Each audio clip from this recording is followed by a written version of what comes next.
Welcome to Kenton Teaches. Enjoy the video. You start by making the meeting link persistent. Open Google Calendar, create an event, and add a Google Meet video conferencing link. This link remains reusable while the event exists.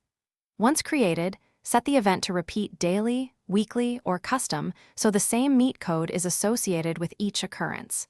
Make sure to add guests or leave it open depending on access needs, and copy the Meet code into a secure note so you can share it quickly without recreating the link. Now you refine how people join and what they can do. In the event settings, adjust host controls, who can present, who can send chat, and whether nicknamed participants must ask to join. If you're on Workspace, enforce login-only access or domain-only admission in Admin Console so external users can't bypass. Once done, test the link in a private browser to confirm it behaves like you expect.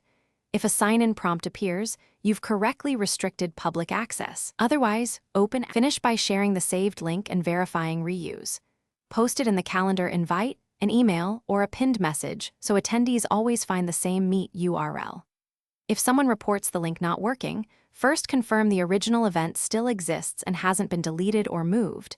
If it expired, recreate the event or update recurrence.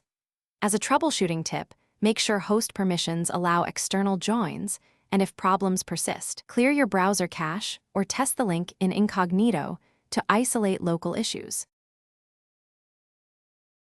Thanks for watching. Please subscribe if this video was helpful.